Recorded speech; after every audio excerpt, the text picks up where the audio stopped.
What's going on, you guys? My name is Rayge, and we are back today to unpack the newest Spider-Man variant in the game, known as PAV here, being the Indian variant of Spider-Man. But awesome if you guys have been following, obviously, the Across the Spider-Verse animation films. Super fun and engaging, but great to see his introduction into the game, as well as joining the rest of the Spider Society team. This team being known as the new skill raid team for incursion raids and going forward. So all of his attacks actually allow us to bounce between targets with rebound chains. So that's going to be really notable, different kind of mechanic that we're seeing across this specific Spider-Man variant. But as well, he's also going to be giving additional drain and focus for the team. More specifically in raids, though, also ensures that there's like a speed advantage by ensuring that there's slow trauma being inflicted on enemies with high speed. So we'll be deep diving his kit today, but as well, he's also granting additional buffs that we're going to be taking a look at. So we'll be preemptively looking at some of the T4 upgrades, what we would recommend first and foremost. It does look like he's coming in the way of an upcoming event, actually near the end of the month. As well, we will be taking a look at also the Red Star Orbs, because with the introduction of each of these new characters being added into the game, they always do get that promotional 15% increase to the Red Star Orbs. So we want to get at least a 7 red on them, just because with the Red Star economy now, we're able to actually capitalize on this every time there is a new character being added. So having said that, guys, let's get right to it. So let's double check this. Always make sure that obviously the 15% promotion is in play here, and it's a great opportunity as well, because now we only get 7, so this is going to give us a chance to upgrade characters that we don't have at 7 red yet, and at the same time land the highest level red here for the newest character joining the game. So we essentially just keep rinsing and repeating until we eventually land on him, and hopefully we can get some upgrades along the way as well. But as you guys can see, I do have quite a few reds now built up in the roster. So now at this point, it's just a matter of, when are we going to get a character that we haven't unlocked in? Boom, there we go. The 7 red on PAV, good stuff. So hopefully you guys have similar luck if you built up those kind of Red Star Orbs as well. And I do believe, is he on the bottom? No, I must have added him to the list here at the very top. There we go. Okay, so starting off with his basic attack here. Smooth strikes, attacking the primary target for 100% damage, and then again, like I said earlier, all of his attacks are going to be rebounding. So it's nice that he's also always going to be dealing additional damage besides the primary target. But this attack also applies slow, deals additional damage if the target does have slow. Speed up is also going to be granted to a random ally. Additional damage to slowed allies, and as well filling up the speed bar for himself and Spider Society allies. So that's a very strong notable basic already. And then if you were T4ing this ability, it adds an additional 15% against targets with slow. So they're really nice just to add some additional damage, but not absolutely required. Let's take a look at the special ultimate and passive before we make this luxury upgrade, especially if you're short on T4s and you're trying to min-max as well as you can for this new raid team that's coming. His special ability is called Stylish Slinger, so he's going to be attacking and once again rebounding chain to different adjacent targets. This attack also cannot be counterattacked. Additional slow is applied once again. Offense down on top of that. Speed up is also going to be applied, and he also does benefit other Hero Spider-Verse allies with this kind of benefit, which is kind of nice to see that little bit of theory crafting aspect being added to the Spider-Verse allies. As well, kind of similar to what we saw with the basic. Additional damage is inflicted if targets do have slow already, and this ability does apply that with the speed up.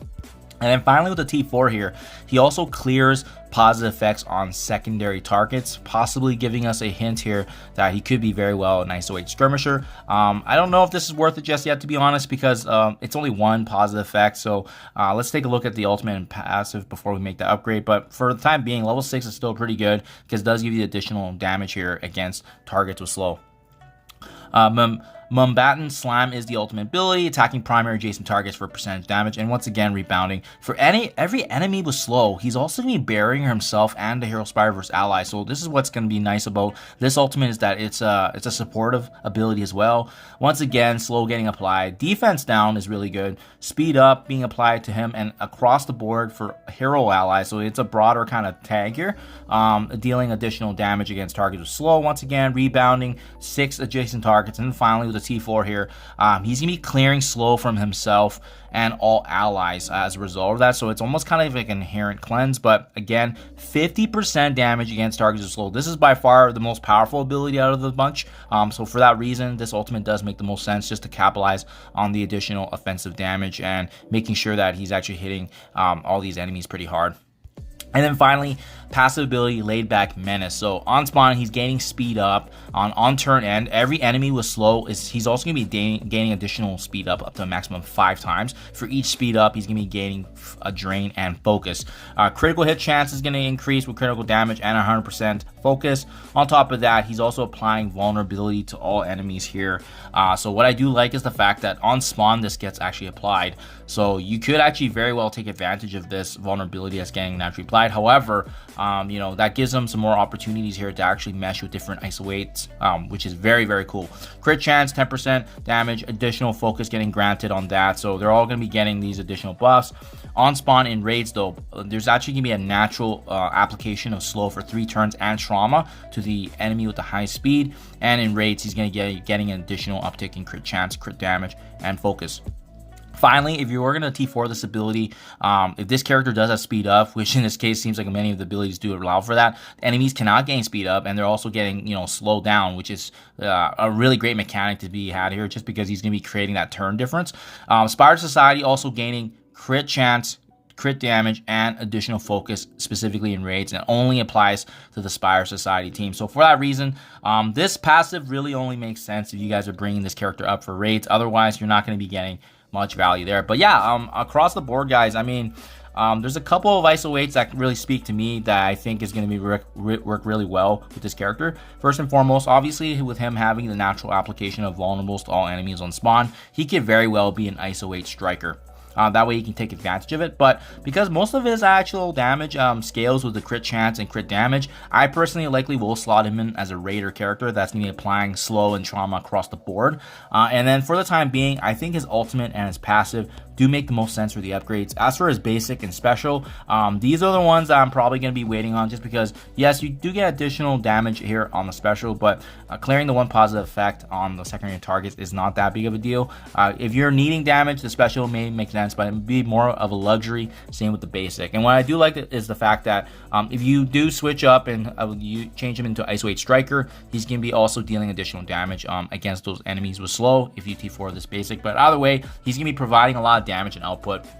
Again, just to recap, guys, I think ISO-8, Raider, and Striker do make the most sense on him to capitalize on his damage. He's going to be bringing that offensive output on the team. So very notable if you guys are finding that you're not getting damage later on. But we'll see once we get some more gameplay, once we get some more unlocks here, guys. He's coming up at the end of the month in events, so I'll definitely be breaking that down for you guys. Hopefully, good luck in your guys' Red Star Orbs as well. Thank you for your time as always. Let me know what you think in the comments below, and I'll catch you guys in the next one.